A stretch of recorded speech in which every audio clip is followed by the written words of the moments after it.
My name's Adam McLaughlin, and this is the Church Marketing Ideas Podcast. Practical ideas to help your church build trust in your community.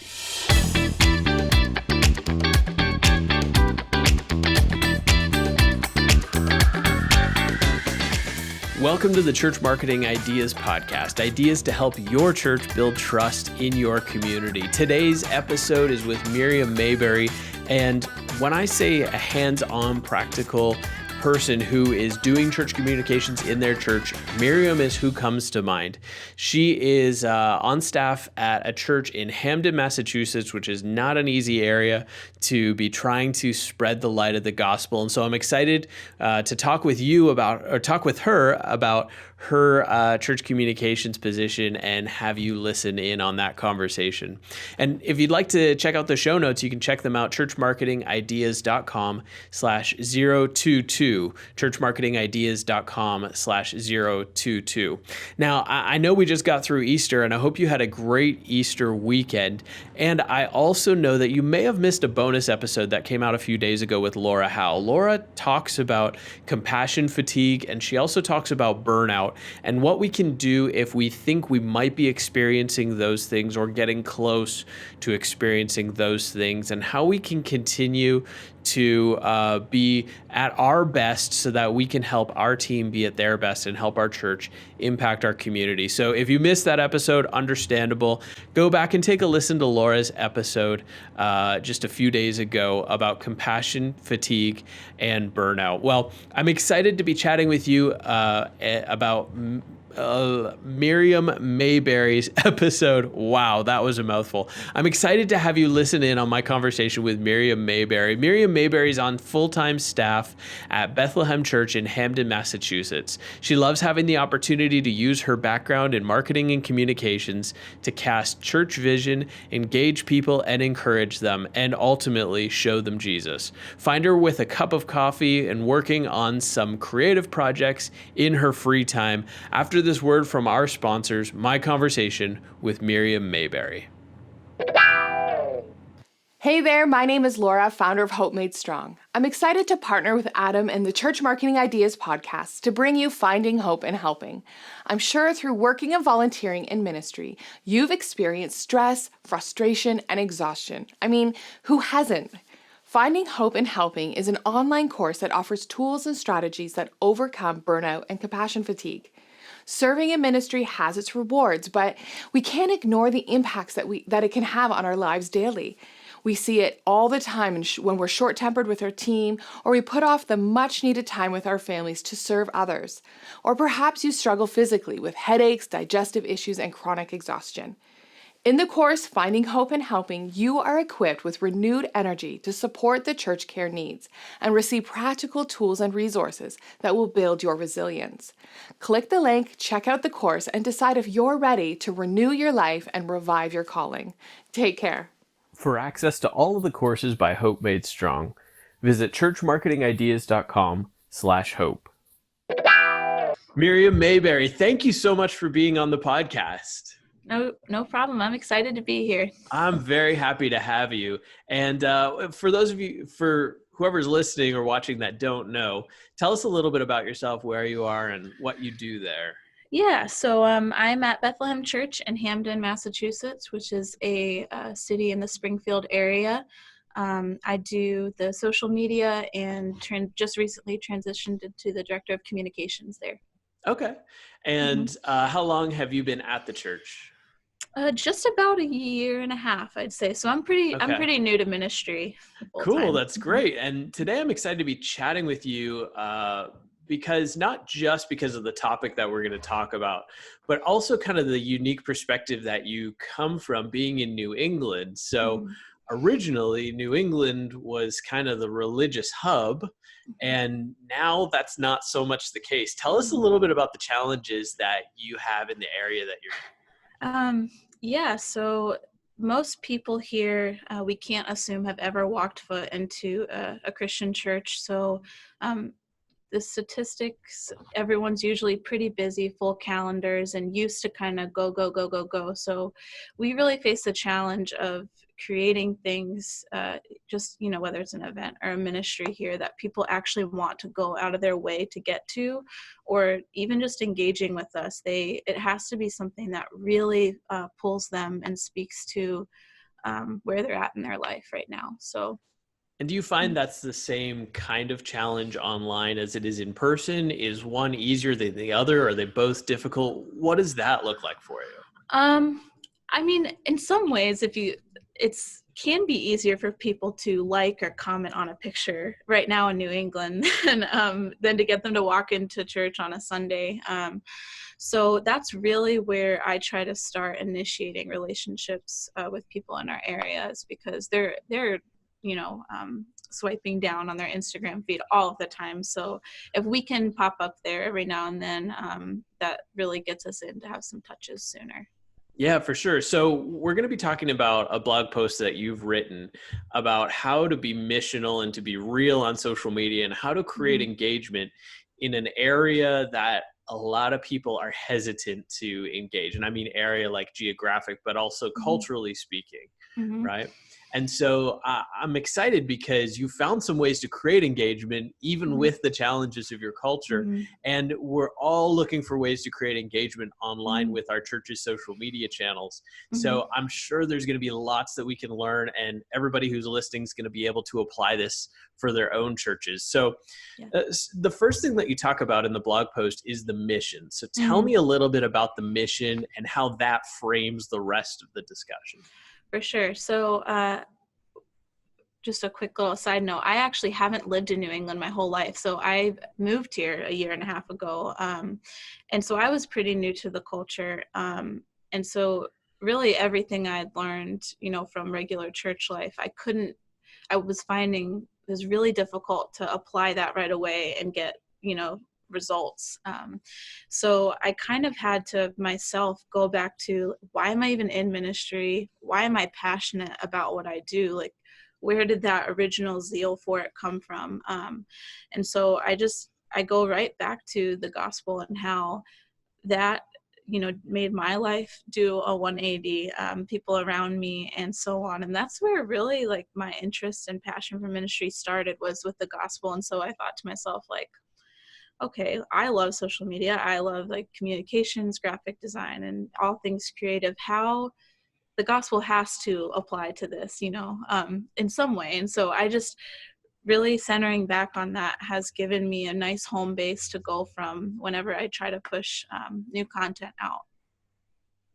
So we see some practical examples that you've outlined in your blog post about how Jesus focused on the mission. And specifically, you're talking about the interaction that he had with the Samaritan woman in John 4. So in your blog post, you've got 3 points there about how Jesus was interacting with her and focused on the mission. And tell us a little bit about those 3 points, but not only in the context of how Jesus used them, but how we can apply them ourselves. Oh, for sure. This is one of my favorite stories in the Bible, but so the first thing that I put in my post was that he went against what was normal. And so in some areas it might be normal to go to church, but where I'm at, that's not normal. And so it's really easy for us to skate around the topic of the fact that we go to church, or the fact that, I'm going to Bible study. That really is a deterrent here. So that's a huge challenge, and I have to remind myself of that Jesus wasn't afraid of what everybody else was doing, especially with the Samaritan woman. No one wanted to interact with her. And so even in this geographical location that I'm in, I have to really challenge myself to not like hold my tongue when I'm saying, oh, I'm going to Bible study. Like, I don't need to make something else up and say that I'm doing something else, because, so that's a big challenge, I think, for us in New England, to just be upfront about that. And then the second thing is that he offered her living water. And so, they had water in front of them at the time, and a well. And so I look at, he had a material thing that kind of spoke to something bigger, obviously him being life. And so I think about all of the things that we have in front of us here. And I kind of touch on it in other areas too, just meeting needs here. So a lot of people here, I don't want to get on too big of a tangent, but a lot of people here go, follow these accounts on social media. Okay, cool. So, a lot of people here, self-help is a big thing. And so a lot of people follow accounts just for the sake of wanting like a quick fill. And so one of those things I try to do is incorporate not just Bible verses, but kind of like thought-provoking questions for people that might be following us for those reasons. And just offering that to them, and then in hopes that they would continue to engage with our page and obviously see that there's something with a much greater substance at the core of it, and really pulling them there. And so that's what the third point talks about. Having this living water that Jesus is talking about is not just that quick fix for us, it's the promise of life forever. So I'm really trying to set those first 2 points up so people get to the heart of who we are as a church. So yeah, and I love that you point out that Jesus used an analogy that was right in front of them. They're both at the well, and he's talking about living water. Like I think it's just it's interesting to see how he used what was nearby, what was happening, what was going on to prove or to illustrate his point. Yeah, and I'm interested on your take on how this specifically can work on social media. So how have you seen this working? Have you focused on current events, or have you focused on what's going on around you? Or yes. So there are a couple elements to our church has had social media for only about, or I would say Instagram for about a year. They had Facebook for a couple years before I started with them.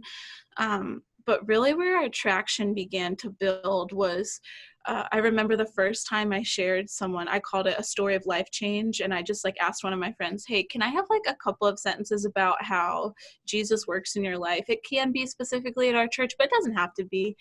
And so it was amazing to just you just quickly post things sometimes because you're trying to get through your task list, and the engagement, I was like, I didn't pay for this. I didn't even filter it. She just sent it, her own picture from her own cell phone. I said, send me your favorite picture of you. I'm not even going to pick. And it was just really cool. So it really showed me, that's really where my strategy kind of was birthed, of just being real and saying, you know what, people have, especially in New England, have heard enough about church here and the dues of church that are perceived. And so it showed me that really when they see that someone's life has gone from, this is where I was and I can't take credit for how it's changed in the opposite direction, people are like, whoa, and so, and we also, this is another side note, our Facebook page actually has double the amount of followers that actually attend our church on a Sunday. And so, but they're all friends of friends, mutual. So really that's kind of the other portion of the challenge to myself of I have people that are loosely connected here, but they don't show up and they're not engaged at our church in ministry. So knowing that that's the kind of stuff that they want to interact with, is hearing that real stuff, that's just only spurred me on to kind of be. So that was that's the main thing I would say that's really changed the way I do social media for us. Yeah. So one of the interesting things I hear was the story wasn't about how the church made a difference. Correct. The story was about how Jesus made a difference. Mm-hmm. And I think that's an important tweak, or an important consideration, because sometimes we're really self-centered and we're a little bit too focused on the end goal of getting people in the door, rather than just leaving breadcrumbs along the way. Yeah. And I had done I remember when I started here, I came from a real estate marketing background. So I had a lot of methods to bring to the table. Sure. And then I got into this whole realm of, church communications and media, and saw that every other church had their own way of doing things. And, I love hearing strategies and processes. But the whole point of this blog that I wrote for you guys is just that if we for a moment even lose sight of the heart of it, I really do think that people can see through that. Right. On social media even, they can look and say, I don't buy it. And so, but when it's a real person, it's their life that they're talking about, they can't really deny, that, and they can't deny what Jesus, does for us. So yeah, I agree with that. So one of the things that you talk about is being real and Mhm. being honest and being transparent, Mhm. and especially on social media. Mhm. So tell me a little bit about, I don't think any of us would argue that being real is an important thing to do, Right. but in practical terms, tell us about how you put this into practice. Yeah, so the first thing was definitely the stories of life change. And then when I talk about being real, one of the things that this was just in the past month, I even started to do is like ask questions if people on our Instagram story, if they were confused about the message or like, did they know what a certain word meant? Because sometimes I don't even know. I'm like, that's a really great, like, and just kind of saying like, hey, it's the middle of the week and you guys might have already forgotten what we talked about on Sunday, but here's like a couple bullet points for you. Like, here's the top 3 from Sunday in case you missed it, kind of thing. Yeah. And that was another one of those surprising things that I got a lot of direct messages back saying like, thank you so much. I really needed that. And so that was definitely just being real about the fact that we don't expect people to intake all this information on a Sunday and have it memorized for the rest of their week, or even, just being real about the fact that with how busy our lives are nowadays, it's so quick. All of our thoughts are so quickly moving through things, and it's not like we're all sitting here for 3 hours at a time meditating on what the message was. And so just saying like, hey, we realize that you guys are go, go, go, go, go. So here's go, go, go, go, go, a couple verses to stick in between, that stuff. So that was one way. And the other, I think you talked a little bit about like being self-promoting or like self-centered. And I think that that's something that people really expect from us actually on social media, right? Like, oh, look at all these events we do and yeah, we do promote those. But one of my biggest goals for ours is that we would have 80% of our content be encouraging and like life-giving to our people and their friends that follow us. So I think being real about the fact that we need to be filled up, kind of like my last point, we need to be filled up constantly with scripture, with truth, and just really how the gospel does impact our daily lives. I think that not assuming that people like do that well, because none of us really do it like perfectly. So just kind of, I don't know, I guess I haven't lived a whole life full of like going to church my whole life. So I guess I can easily assume the other end of the spectrum by like, people might not.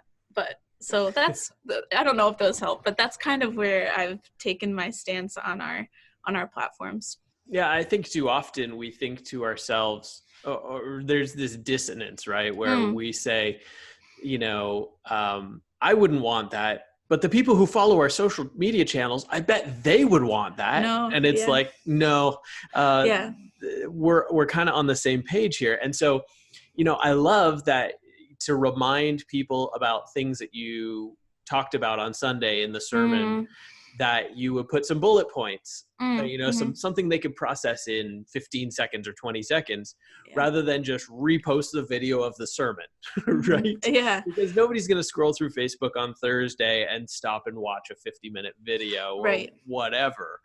Yeah. And it's incredible sometimes how we think to ourselves, oh yeah, that's what people would want. We'll post the whole sermon. And then we think to ourselves, yeah, but when was the last time I sat and watched an hour-long video on Facebook while I was scrolling?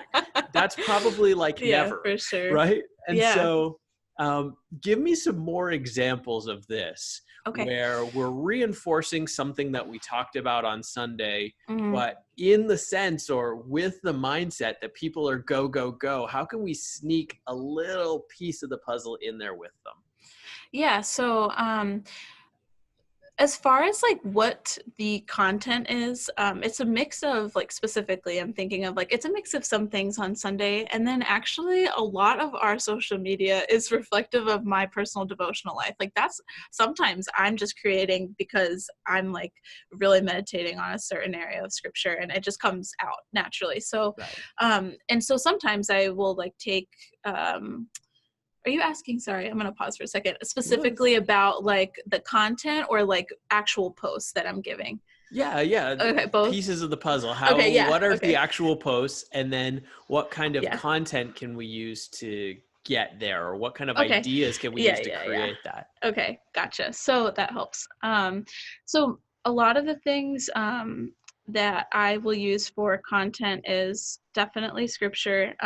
For the Sunday notes are actually from my personal sermon notes. I am a note taker all the time. So if your church doesn't already do it, I would really recommend, like, I just have one of our like prayer journals from our church, and I have, like, if I'm listening to something with our team in a staff meeting and there's like a statement about, ministry or the gospel or something, and it's just my like my brain dump place Yeah.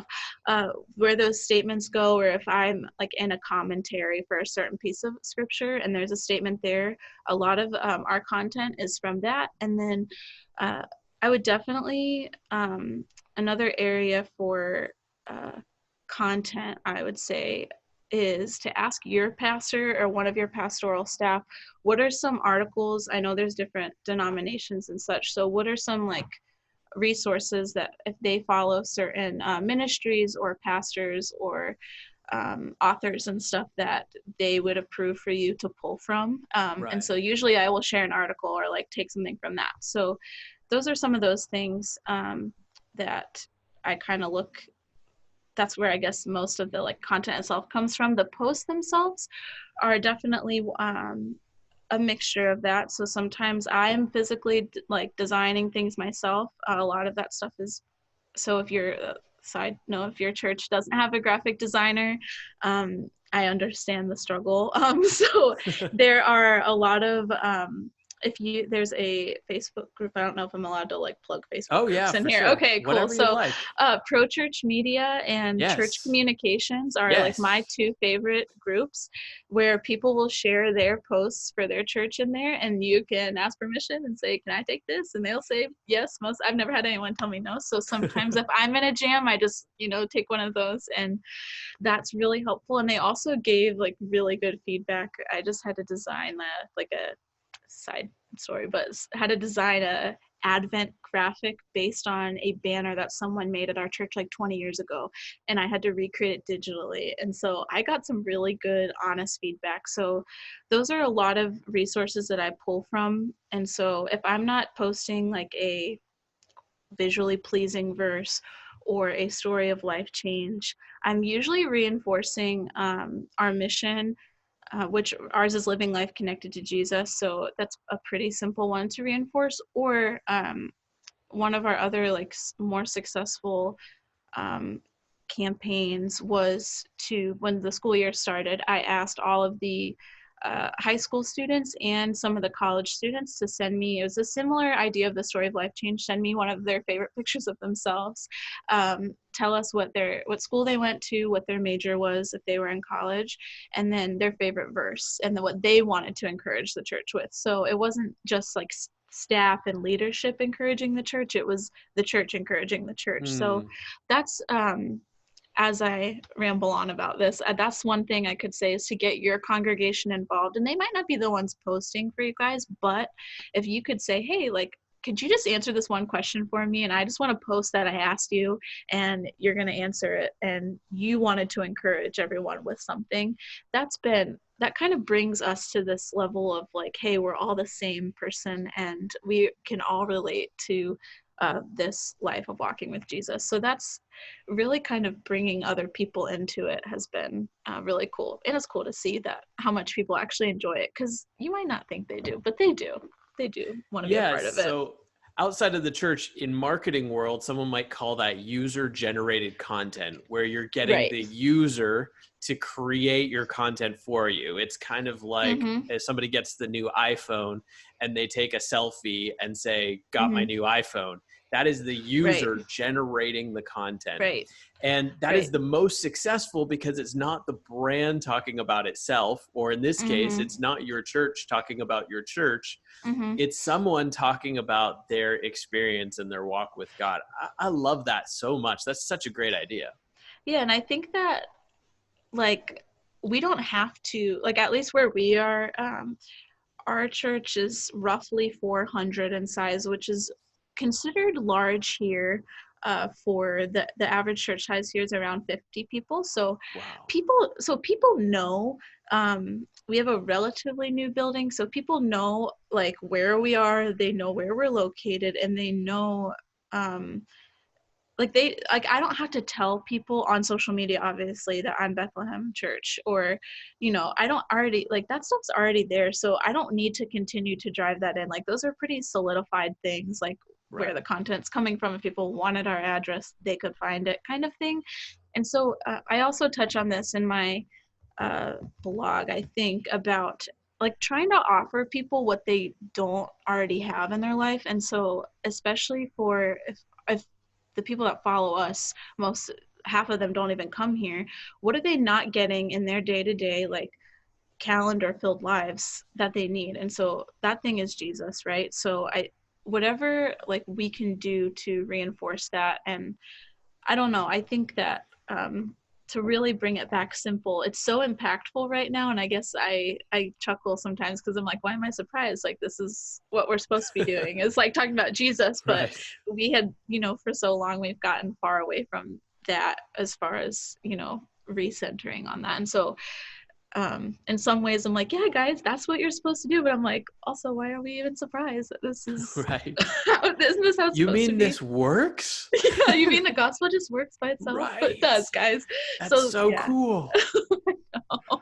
So it's not really some huge equation. I mean, a social media has a lot of equations associated with it, but I still think and believe that like the gospel is sufficient, even in social media for itself. It's still, as algorithms aside and everything, it'll still do the work it's supposed to. So I love that. Give me, if you have some other examples where you've actually used user-generated content or content that you've requested for somebody else and they've basically created for you, because it sounds like that's getting some great engagement and some great exposure in your community, where it's not like, hey, here's us talking about us. It's so-and-so talking about their experience with Jesus. How else, the college graduates, that's a great idea because it's so centered around a specific group of people, a specific time of year. How else have you created user-generated content? Yeah, so whenever we have, these are pretty, like, if your church doesn't feel like they have like this, I wouldn't say we have like a ton of it, but some easy places to get this would be like a baptism or something. So when someone gets baptized here, they go to like a class and kind of go like talk to us one-on-one about, what their experience was. And they actually write out their testimony.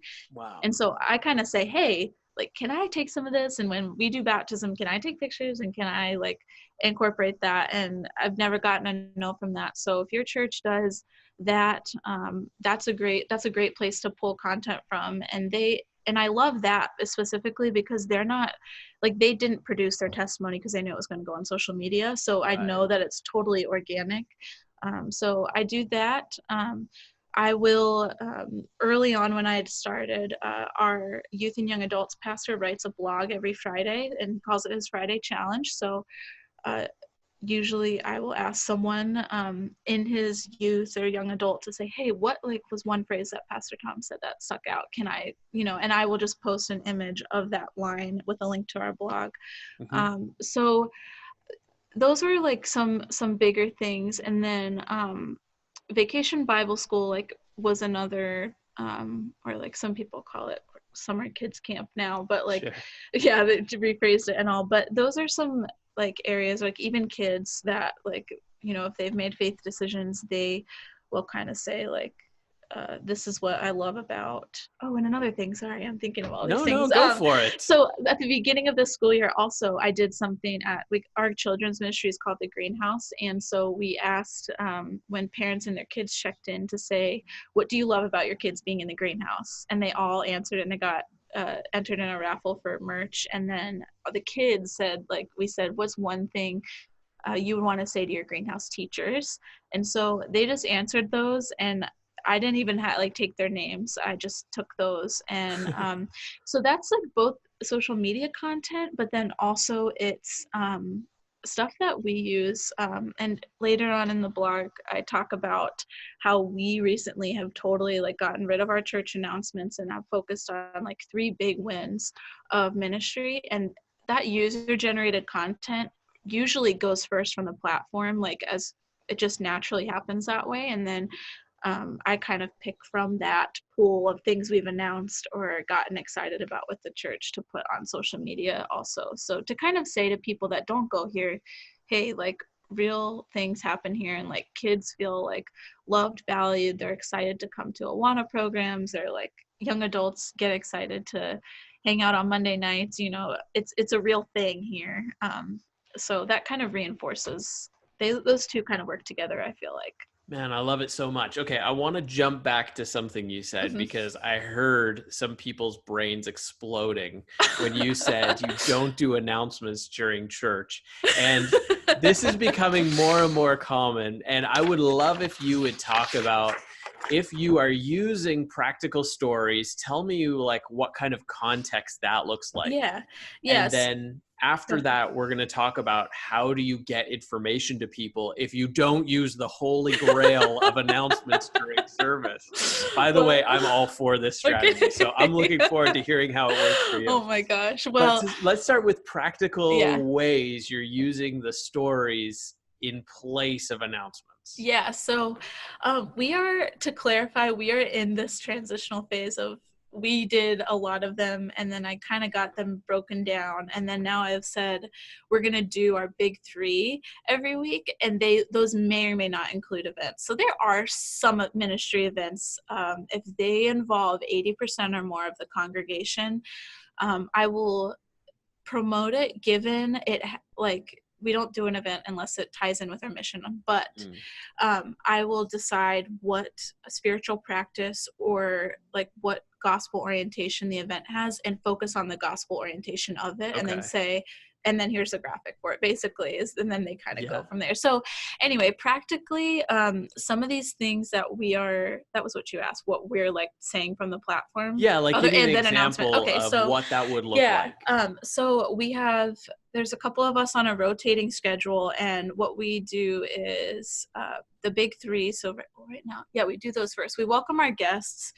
We invite them to connect with us. That's the biggest thing for us. We want to make sure, you know, they're not usually on all of our internal communication items. So this is just the one guaranteed spot. We can say, hey, like, we're so glad you're here. And so then we kind of transition to this like big 3. We call it that, but it's not super branded in that respect. We just immediately transition into, New England does this event for youth for us that's called Reverb, and it's like thousands of youth. And so like a couple weeks ago, our youth group went, and I just said like, hey, you guys like might not hear about the youth, you know, very often, but I just want you to know that someone invited a friend and their friend came to Christ on Friday. Like, that's really cool, right? And everyone's like, oh, what? We never hear about that. So that is one way. We had a like prayer breakfast, and so instead of like talking about sign up, I just said, hey, when you guys think about praying, like, what did Jesus, like, how did Jesus model this? How did he ask us to do it? And how can you practically start, you know, looking into your prayer life? And it was just 3 steps. So that was one. Like, so I kind of shift, you know, it might be an event that the idea stems from, but I shift to what spiritual practice can I tie this to? Or, you know, is this an opportunity to invite people to hear the gospel? Or is this a win story that I'm saying, guys, someone came to Christ. Let's all like get excited. That's why we even do all-nighters for the youth group. Everyone always asks that. Why do you guys stay up all night? I'm like, well, someone came to Christ, so that's why. So I don't know if that helps, but those are some things. Love it. So some things that we've done, I'm trying to think of like, so really if it's a mission driver or a gospel like story that someone accepted Christ, or guys, you know, this is our whole purpose of, you know, walking with the Lord is to share that with other people. So this is an opportunity for us to do that. So it generalizes things for announcements. People feel like that initially, like, well, then what are we announcing, right? But I have really found that the feedback from every demographic in our church has been, wow, I'm so glad that that's what we're talking about. And so that would be my encouragement to any church that's still doing 8 to 10 announcements, or even 5. Ugh. You know, I would just say, like, talk about, again, like, the gospel works, it's exciting and it's real. So, like, let's talk about that. And like, people get excited and they naturally go to your other means of communication when you get rid of announcements. Right. And so we have to, this is a bit of my soapbox, we have to get past the thought that the only way to communicate to everybody is announcements. We've got email. A lot of churches use text message. We've got social media. We've got like small groups where we could do announcements. We've got all kinds of other things, the bulletin, who knows what else, right? So I love that you've moved away from a list of announcements and you're focusing on stories. And when it's practical and when it's applicable, you'll tie the story in to help people understand what their next step is. Right, for sure. I think that's like something that now that people are excited on Sunday about what we're talking about, you know, obviously not just the message is one, obviously, but when we start off the service that way, people leave, and it's really trickled throughout the week. I've never, before we did this, I never got phone calls about how people were so excited about all the announcements that we did. I can tell you, I never got those phone calls. Right. And now, like, just this week has been at least 5 people that have called to say, hey, I just want you to know that, like, we really enjoy that. Like, just in case anyone was wondering. And so people now are more excited actually about what's going on here. And they're more excited about the spiritual impact that the things that we do have. So that's so cool. And what I love is that you're focused around your mission. And you said you don't announce anything unless it fits into who you are and what you value and what your mission is. And so I'd love it. You told us how that functions for announcements. I'd love to hear a little bit more about how that functions for your social media content. So how do you filter some of those decisions through, is this who we are? Does this describe our mission, our vision, values? And then how can you figure out if you're actually hitting that mark? Yeah. So something that I sometimes write it every couple of weeks if I lose the paper, but I have our mission and our values on a page. It's also on a web page, so I could just go there too. But I filter, so our mission is living life connected to Jesus, and the ways that we do that, as we worship him, we grow in the community, and we grow in knowing him, we serve, and then we reach. So that goes beyond. So everything that we do should fit one of those 4 markers. Is this a worship, a grow, a serve, or a reach? So if your church does not have those solidified, because we did not for a while, we had those, but everything we did didn't necessarily fit that criteria. I would really invite people to work with their team and say, guys, that's probably like maybe one of my biggest takeaways, like from this whole job, actually, now that I'm talking about it, is that when those things got solidified, my job became so much easier. When I said, hey, senior pastor, hey, other pastors, hey, other staff, can you guys help me? And can we all agree that this is how I'm going to filter my content? And so that's one of the things.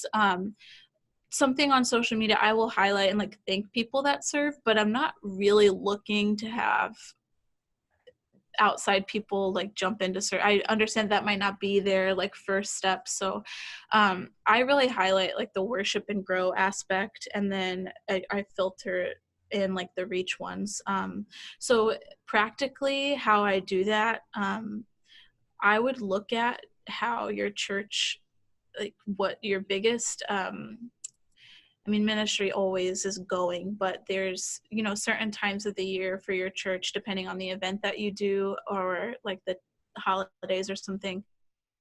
What are your guys' biggest traffic times? And so like we have a big Christmas event that we're getting ready for. So I'm already preparing questions I'm going to ask people, cards they're going to fill out for me. So I guess practically, I'm trying to get back to your question, how to filter those things through is I definitely look at like the demographic of the person it's coming from. I try to have some variety, but if a young person or a young family is definitely who we want to reach here, if they talk about how much they love Awana and that they get to drop their 4 kids every night or every Friday night off and go on a date night, like, and then their kids come home talking about how cool Jesus is, like, to me, that's really cool. So I don't know. It's a lot of it's personal discernment and with the team. And every church is different. So your church might have way more young people than ours does. So you might have to use a different kind of filter. But I definitely look at what ministry is happening. So that's like events or like recurring things. And then because I know that those things happen pretty frequently, I try to highlight what the wins are in each one, if that makes sense, to try to like keep it consistent with our calendar, but still pull out, say, hey, yeah, you guys know this happens once a month, but do you know like what actually happens once a month here, like in depth? So I don't know if that helps. I love it. Miriam, you're speaking my language. Okay. So churches who are listening, you use your values as your filter for making decisions about what you're going to communicate. Yes, for sure. And here we go. Adam's going to do a little mini rant right now. You use your values to determine, so you can say, we're going to communicate this because it fits with our values. We're not going to communicate that because it doesn't fit with our values. And that matters. Everything from your announcements to what you put in your bulletin to the signage you put out to what you post on social media. And when everything gets filtered through your values, you create a consistent message. That message comes up over and over and over. And that consistency communicates to people who are watching, oh, that's what they're all about. And that consistency builds trust. And that basically sums up my world in about 4 sentences. So I'm so excited to see and to hear more about how that's working for you. Tell me more. Tell me more about using your values to communicate. Yeah. So I've also noticed that not only externally does that create trust with people, but internally it has created this like big sigh of relief for people, I think, because we get so caught up in the calendar. And so when people like now know why we do things, that translates really well now into our day-to-day conversations with people on Sundays when everything is communicated through that. It's not like, why does the bulletin say this? And why does the, announcement, why did that get announced? Or why is this here? And so on and so on. People kind of have this just like an ease about them, and they're just excited to be with one another. They're excited about Jesus, and they know where to go for information. I'm not saying that happens perfectly every week, because I definitely can drop the ball here and there, but it definitely it kind of sets the expectation for your church, everyone in it. And so when they are when they know those things clearly, they now are gonna, that's another thing, like in my practical steps, is that creates the natural invitation, the personal invitation. And something that our church has found with any large event that we run, no matter how much we pay for an ad, no matter how many things we print, the personal invitation wins every single time. And so I try with social media and any kind of communications, but definitely with social media, to try to get to the point where I'm as close to a personal invitation as I can be. If I know that works, I'm going to try to duplicate it. I know that the screen is never going to be a real person. It might be with how things go now, but it might, but right now it's not. And so I try to be as personable, as real, and as upfront about who we are as a church on social media. And that kind of gets them as close to a personal invite as possible. So you kind of have this cool thing of people on social media know exactly who you are because we've been upfront about it. They feel like we actually care. And then you have people in your church that say, I know what we're about. And yeah, my church actually does care about one another. And so they're going to go tell people. And then that just kind of solidifies what we've done. And when those two things work together, it's just this really cool, exciting thing to see, that social media really can be used to, I would say, be a very large supplement to that natural invitation and that culture that your church is building.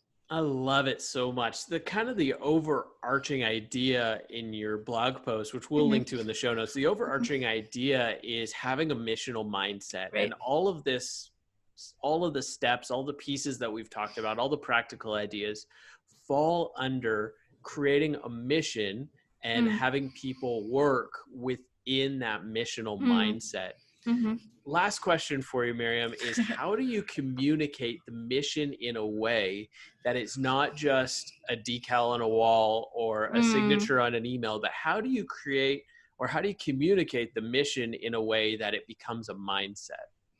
Yeah, so one of the most recent things that I'm thinking of when you say that is like people here in New England, for as unchurched of an area as it is, they still love community service, and they still love donating items.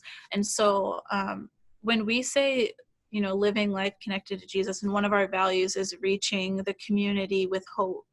And so that, to me, communicating that mission verbally, obviously, like you're saying, it can easily sound like a tagline, but to me, like this big, like central idea underneath it all is, do we actually do that? So when we talk about like ours living life connected to Jesus, do we actually do that? And so if we know who Jesus is, and we know what he did and how he specifically spoke into the Samaritan woman's life, like how are we doing that as a church? So we have a homeless ministry in our area that does like an outdoor church service every Sunday morning. And so they are pretty well with, or how do I say this? They're pretty good with communicating what kind of needs they have. And so when we get not just our church, but also inviting the community, saying like, whether or not you go here, we're collecting coats for this ministry because it's getting really cold out. I'm expanding on like a simple thing, but those things really, and maybe that's like the other point of my blog, of just like, it's not more of like communicating the mission as it is like being it. Because I find that when we're being it, communicating it doesn't always look like that tagline. It's like, hey guys, like 300 people were impacted because everyone decided to go a little bit out of their way to clean out their closet sooner this year. And so it's one of those things, again, it's like thinking about what do people, and we timed that around people are about to pull out their winter coats to figure out what they're going to wear. So if they know they're going to trash some, let's make use of that. And so, so I guess to try to answer your question well is knowing like who your audience is, what their life looks like, right? And saying what are some of the activities that they do. And if we're trying to communicate a mission that loves Jesus and wants to further the kingdom, how do we invite people? And I would also change your verbiage, just side note. I used to say ask a lot, and when I use the word invitation or invite, that really creates this culture of we're doing it together. So invite people to say, hey, you guys are going to the grocery store, can you pick up a can of something? And just kind of pulling in those things. And I think when people say now that we live life connected to Jesus, it doesn't surprise them because they see that it's happening. So I don't know if that helps, but verbally, I kind of will use, I don't know if you looked at our social media, I don't think I actually say living life connected to Jesus that frequently in our posts. I know that I don't actually. So I think if your mission is a gospel-centered mission, I focus on really who is like the person of Jesus in Christ. Like, what do we get when we know him? And then how does that change how we live? Those are those three markers, I think, that they embody or they contribute to what our mission is. And so when I communicate those little like subliminal things, it kind of just like pushes that. I don't know. So an important part of your post is where media and mission meet. Yeah. And I think that this is a really important piece of the post. But unfortunately, we're out of time. So if somebody wants to read this whole blog post, how can they track you down? What's the best way for them to connect with you, Miriam? Yeah. Well, they can, I guess, follow me on Instagram. I'm pretty active on my personal Instagram. That's, it's thatordinary.mir, M-I-R. It's a little silly thing, but they could do that. They could also go to our website, and I guess I'm on there. They could reach out to me there. Or we could put my email in there too, I guess. Sounds good. We'll put all the links in the show notes. We'll link to the blog post, and we'll link to your social media channels. Miriam, thank you so much for hanging out with me today. I really appreciate your time, and I love the discussion. Yeah, me too. Thanks so much for having me. Thank you. Cool. We did it. man. It That was was so good. yeah, it was a lot less intimidating than I thought. I just kind of. Oh, listen, I'm a wimp. I'm a pushover. So I'm not here to be intimidating. I'm here to Okay. ask all the questions. I Okay, am cool. so excited because I love, and my frame of reference for everything is what are your values and how are you communicating through them? And Yeah. I just think it's so cool to hear how that's working for you. Yeah, I don't know, why I like waited so long to kind of simplify like what we do, but it's been a huge game changer for us, and I think everyone else is excited about it too. So Yeah, for sure. Okay, I've got to run. I've got another interview in 13 minutes. And I oh have my to goodness. Well, edit this one in the meantime. So okay. I will talk with you soon. Thank you again. Yeah, no problem. Bye-bye. Hey there, my name is Laura, founder of Hope Made Strong. I'm excited to partner with Adam and the Church Marketing Ideas podcast to bring you Finding Hope and Helping. I'm sure through working and volunteering in ministry, you've experienced stress, frustration, and exhaustion. I mean, who hasn't? Finding Hope and Helping is an online course that offers tools and strategies that overcome burnout and compassion fatigue. Serving in ministry has its rewards, but we can't ignore the impacts that it can have on our lives daily. We see it all the time when we're short-tempered with our team, or we put off the much-needed time with our families to serve others. Or perhaps you struggle physically with headaches, digestive issues, and chronic exhaustion. In the course, Finding Hope and Helping, you are equipped with renewed energy to support the church care needs and receive practical tools and resources that will build your resilience. Click the link, check out the course, and decide if you're ready to renew your life and revive your calling. Take care. For access to all of the courses by Hope Made Strong, visit churchmarketingideas.com/hope.